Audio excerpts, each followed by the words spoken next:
All right, welcome to our last video in Biosphere Rule number 2, value cycling.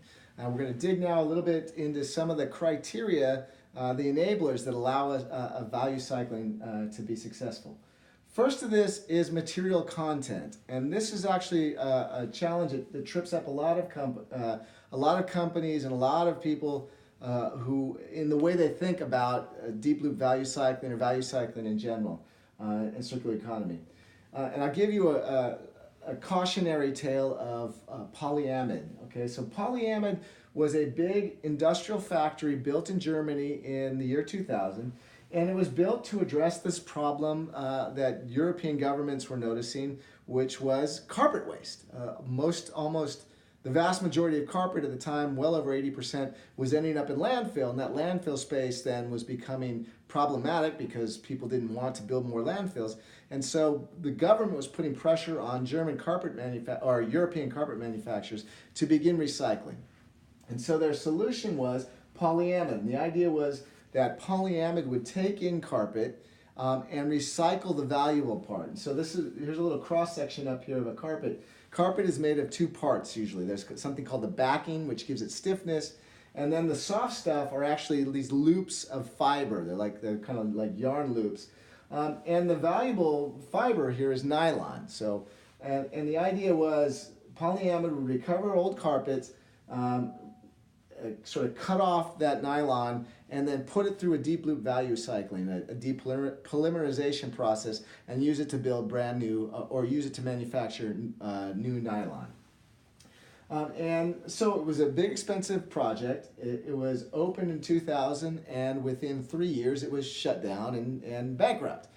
And what happened? Well, there's a lot of things that occurred when we did the forensics around this. But one of the important things was when they designed this plant, they looked at European carpet, and they found that European carpet was about 45% nylon, right? And so they figured if they did their calculations based on the carpet coming in being 45% nylon by weight. But when the carpet started coming in, it was only 25% nylon. So what happened? Did they make a mistake?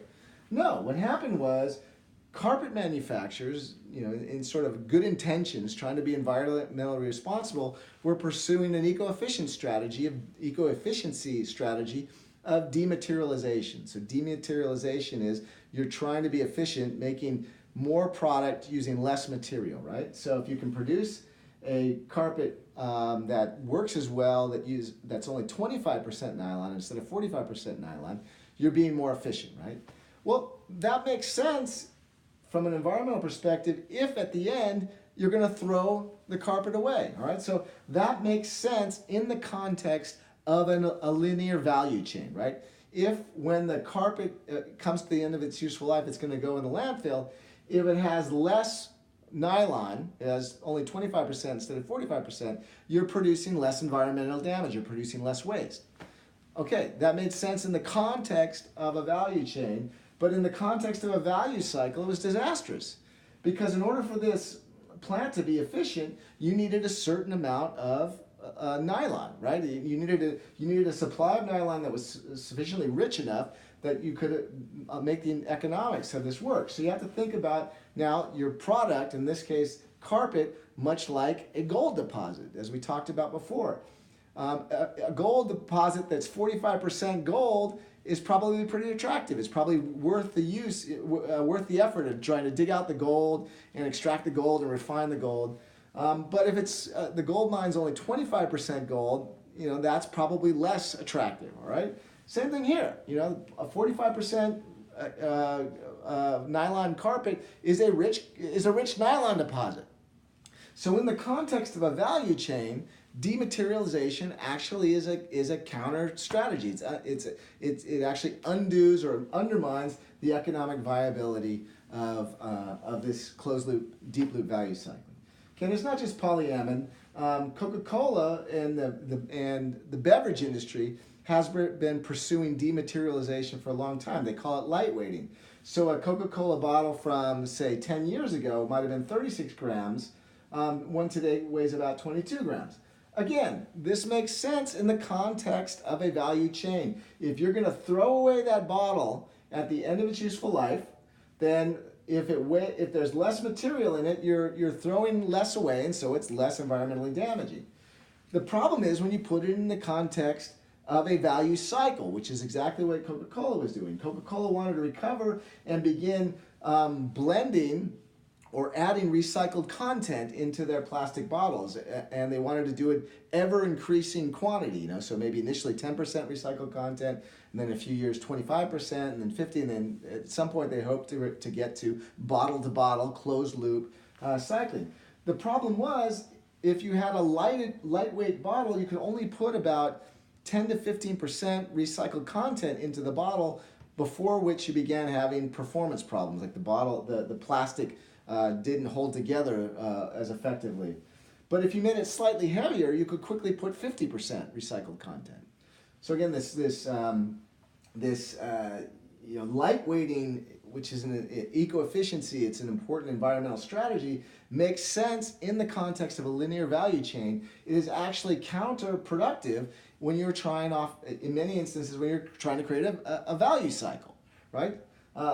Less is less, and less can be destructive, right? So even in shallow loop value cycling, so we talked about a deep loop value cycling example, but even here, this is an epicycling example. What Grief found out once they started building a model whereby they would be epicycling or reusing and refurbishing old barrels and using them repeatedly to multiple customers, they found their eco-efficiency strategy of trying to lightweight those barrels actually made them easier to dent, easier to warp, and so you couldn't reuse them again. And what you had to do was actually design a heavier, more durable, stronger barrel so you could use a little bit more materials, but that would allow you then to reuse this epicycle this barrel over and over many more times, dramatically increasing the productivity. All right, so the strategies of eco-efficiency and a lot of these traditional environmental business strategies make sense in a specific context. And they're usually built in the context of existing business today, which is a value chain, a linear model. When you start shifting over to a value cycle, it changes the way you think about it. And material content becomes an important driver or important determinant of whether or not you're going to have an economically viable value cycle. Right? If nature eco-efficiencyed all of the materials and energy out of organisms, the biosphere would collapse. There would be nothing to sustain the cycling of life. All right? So this is a fundamental shift in the way we conceptualize, think about our design and our product systems. Right? Next is, the next enabler would be materials accessibility. You could have lots of rich, valuable materials in there, but if you can't get at them, you then undermine the economics of the value cycle. So as we talked about before, this is a good example. This was the Mira chair. Herman Miller reduced the number of materials they used so that they had a parsimonious materials palette,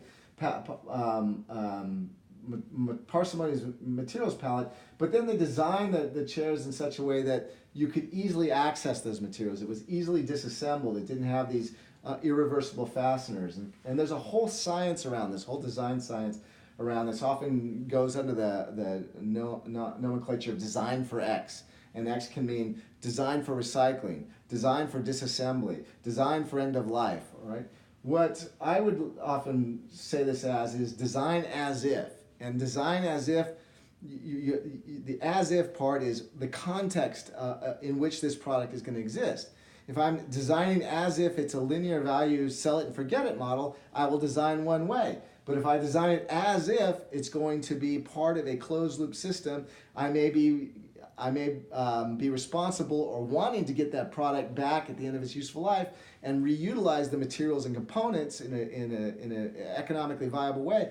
That will change my design criteria, right? And so this design as if is also similar to what we saw in Philips. If you design as if I'm selling my light bulbs and my fixtures and forgetting it, or I'm designing as if I'm going to be operating that, your design criteria, your design approach will shift dramatically. All right? Finally, the other economic enabler of this is information feedback. And this is a a fundamental benefit that comes from developing a value cycle model that often goes overlooked. Right? So the problem with information flow when you have a value chain is that when you sell it and forget it, you lose information about what's going on with that product that you've left with your customer. You don't know necessarily how the customer is using that product. You don't know about the operation, the performance of that product. All of that information, that valuable information that could be used and fed back into your system is lost.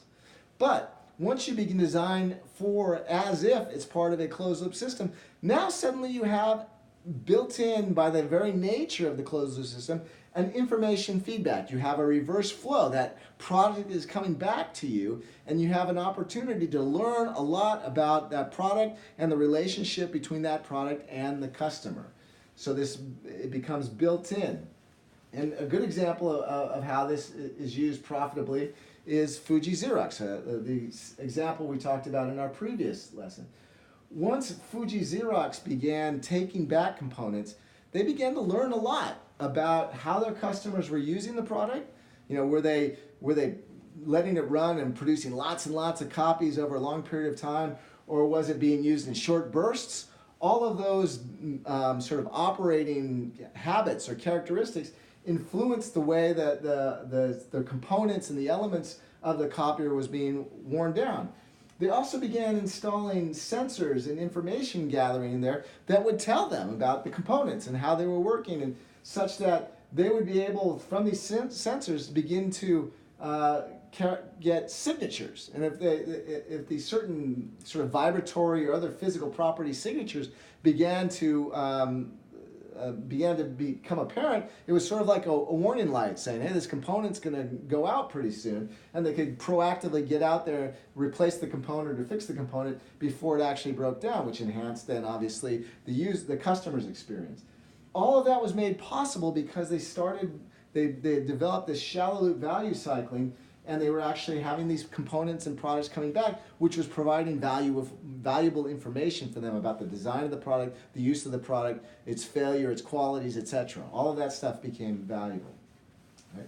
Another example of a company beginning to do this is iGPS, which is Intelligent Global Pooling Systems, and they produce what could be argued is a very low-tech product. It's a pallet, right? But they're not like a wooden pallet producer, which has a sell it and forget it model, right? You produce your pallets, you sell them to your customer, and then you got to find another customer to sell your pallets to. And what happens to the pallet after the customer's done with it? I mean, the high-end use may be that it's used for a bonfire on a beach somewhere or something like that. iGPS has built these polymer, these plastic, durable pallets, and embedded information technology in there, which allows them to track that. They built a high quality pallet. They don't want to lose it. They want it back because they can take it back and give it to another customer. So this has had a lot of benefits. First of all, they're collecting data about how these pallets are moving around the world. That data is useful for their customer because the customer can contact iGPS and find out, hey, where my goods supposedly left the harbor, the port in Japan, 3 days ago. How soon will it be in the port of Los Angeles? And iGPS can tell them where it is in this transit. It also begins to change the model. What iGPS now is no longer producing a value chain and spitting off pallets.